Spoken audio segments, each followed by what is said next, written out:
আল্লাহ তাআলা বলছেন, ইরশাদ হচ্ছে, যা দিয়েছি, যা রিজিক দিয়েছি, তা থেকে তোমরা মৃত্যু আসার আগে আগেই ব্যয় করো, দান করো। অন্যথায় তোমরা বলবে, হে আমাদের প্রতিপালক, হে আমাদের আল্লাহ, হে আমাদের স্রষ্টা, আমাকে আরো খাও। ওয়ালা ইউআখিরুল্লাহু নাফসান ইযা জাআ আজালুহা ওয়াল্লাহু খাবীরুম বিমা তা'মালুন। শুনে রাখো, প্রত্যেক নির্ধারিত ব্যক্তির সময় যেদিন চলে আসবে, যেই দিন নির্ধারিত ব্যক্তির সময়টা সে উপস্থিত হয়ে যাবে, সেই মুহূর্তে আল্লাহ সুবহানাহু ওয়া তাআলা কাউকে আর কোনো সময় দেবেন না, অবকাশ দেবেন না, এবং তোমরা যা করো আল্লাহ সুবহানাহু ওয়া তাআলা সে বিষয়ে খবর রাখেন।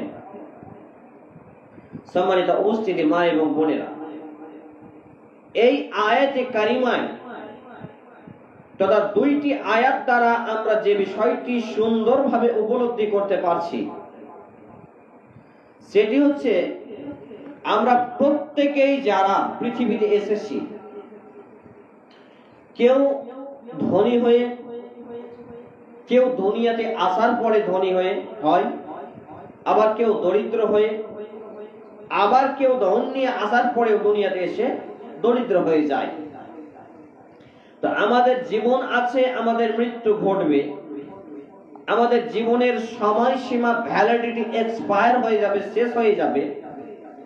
আমরা এই পৃথিবীর জমিন থেকে ডিলিট হয়ে যাব, মুছে যাব। তথাপি এই পৃথিবী আমাদের ক্ষণস্থায়ী জায়গা। যে কোনো মুহূর্তে, যে কোনো মোমেন্টে মালাকুল মউত এসে আমাদের কাছে উপস্থিত হয়ে যেতে পারে, আর সেই সময় আমাদের চিঠি আসার সাথে সাথে এই পৃথিবী থেকে আমাদেরকে চলে যেতে হবে। এবং এই পৃথিবী এবং পৃথিবীতে থাকা সমস্ত কিছু, পৃথিবী এবং পৃথিবীতে থাকা সমস্ত কিছু আমাকে এবং আপনাকে পর করে দেবে। আমার এবং আপনার সম্পর্ককে তারা ছিন্ন করে দেবে।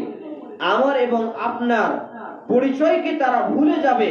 কারণ আমার এবং আপনার এই পৃথিবীটা হচ্ছে বেড়াতে আসার মতো একটি জায়গা মাত্র। কারণ আমার এবং আপনার এই পৃথিবীতে থাকার জায়গাটি শুধুমাত্র হচ্ছে মুসাফির খানার মতো। আমি এবং আপনি এই পৃথিবীকে যতই ভালোবাসি না কেন, আমাকে এবং আপনাকে এই পৃথিবী ততটা ভালোবাসে না। তাই একজন বুদ্ধিমান, বিবেকবান ব্যক্তিদের জন্য সর্বোপরি সর্বোত্তম পথ এবং পদ্ধতি হলো যে সদা সর্বদা আমরা পবিত্র কোরআন এবং সহিহ সুন্নাহ থেকে আমাদের জীবনকে গঠন করব, যাতে করে আমরা আমাদের যেদিন মৃত্যু আসবে বা মৃত্যু ঘটবে, সেই দিনটা যেন আমাদের হয় আনন্দের। মানে মৃত্যুর পর মুমিনদের লাভ হয়, ক্ষতি খুব একটা হয় না।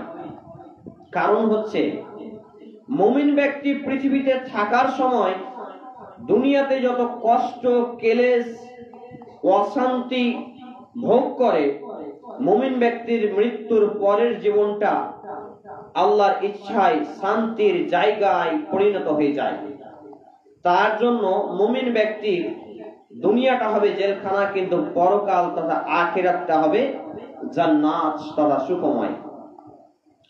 তাই পবিত্র কোরআন এবং সুন্নাহ দিয়ে আমাদের জীবনকে, সার্বিক জীবনটাকে পরিচালনা করার লক্ষ্যে মৃত্যু আসার পূর্বেই আমাদেরকে দান, ধ্যান, খায়রাত, সাদাকা, সৎ আমল, ইবাদত, মহানবী মুহাম্মদুর রাসূলুল্লাহ সাল্লাল্লাহু আলাইহি সাল্লামের সুন্নাহ তথা কোরআন এবং সুন্নাহ ভিত্তিক আমাদের জীবনটাকে সাজিয়ে গুছিয়ে নিতে হবে, যেই দিন আমাদের কাছে মৃত্যুর চিঠি চলে আসবে তার পূর্বেই।